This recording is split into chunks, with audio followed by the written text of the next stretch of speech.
like, and how can you help a rookie quarterback lead an offense and be the man?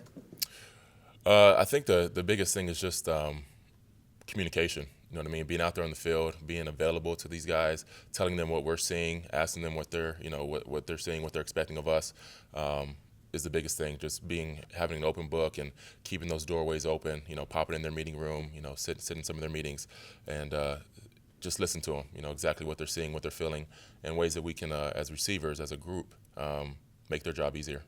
You look at Mike Evans last year. Big season, 1,000 yards. Mm-hmm.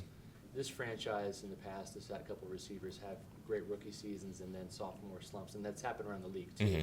Why is that not going to happen with Mike Evans this year? One, Mike's just he's a great talent. You know what I mean? He's a big kid, but he works hard at his craft, and you can tell that he wants to continue to improve. By no means that I see at the end of that season or even starting up early in this off season that any kind of complacency with him. He's hungry. He wants to continue to learn the game. Obviously, we're all dealing with a new offense right now, and it's a new language and stuff. So it's taking a lot of time and effort, but you can just tell that he's putting in that effort, and he wants to have another good year. For a guy that before he came here, he wasn't even running a full route tree, he wasn't holding the ball with the right hand at times. I mean, have you ever seen firsthand a guy that's made that type of jump in one season? Sure. I mean, there's been plenty of guys that sometimes are just kind of under the radar in college, and you're just not sure what you're going to get. But and they find a way to be successful. Sometimes that's system. Sometimes that's just being a great player. And Mike's a guy who came in last year, obviously in a system that we had some turmoil with, losing Tefford and things like that, and put a little bit more on everybody else's plate, and we struggled at times with that. But as a receiving core, we've always kept the mentality that we're going to go out and try to perform well each and every game. We want to be one of the best groups on the field, and Mike bought into that, and he goes out there and he takes a lot of pride in his work, so that's fun. You excited about this draft coming up on Thursday? About the first pick at least? Yeah, it's always an exciting time. I mean, it's going to change, a lot of our franchise, and it's going to be a lot of buzz going around.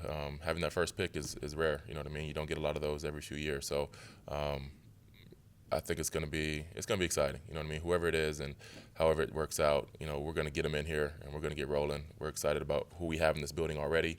But again, adding good talent throughout the draft, not just the first pick, but throughout the draft and even free agency. Is going to be important for us. When a couple years ago we talked to Phillip Rivers before you guys played the Chargers, Mm-hmm. and he talked about you and your preparation, being taking meticulous notes. You're prepared really in a lot of different positions.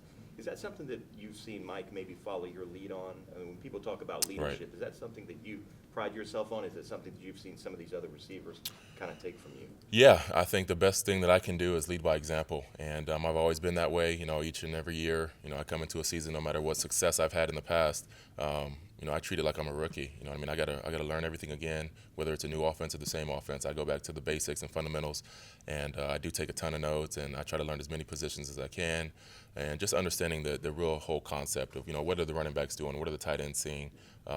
Just really helps you as an offensive player, as a receiver, understand where you need to be on the field. And I think these young guys have seen my work ethic in that manner, and they do put in the time and the effort. So it's fun. It's fun to work with a group of guys like that just want to come to work every day. You know what I mean? They're willing to be coachable and improve their game. So that's fun. Do anything special this offseason, military-wise? Go anywhere? Afghanistan or anything? No tours this off season. Obviously, I mean, having McDill right here keeps me plenty busy. You know what I mean? There's always stuff to do here. It's been such a pleasure and a blessing for my foundation, having a crucial base in our national military, family tree right here in our backyard. So it's been good. You've had a full week with everybody back in the building now. Mm-hmm. I know a lot of that's been learning a new offense, but where would you say about just the atmosphere in the room, what you're feeling even compared to a year ago at this time? Honestly, it's a lot more, positive than you would kind of expect after last season. Guys kind of come in, maybe still a little bit of that hangover, but I haven't felt that. You know what I mean? It's been a really positive air since the first meeting Levy had last week. That stuff's behind us, and we know we're a fresh team. We got some new faces in the building, obviously new coaches as well. So I really feel like the whole energy in this building is on the up and up, man. It really has been.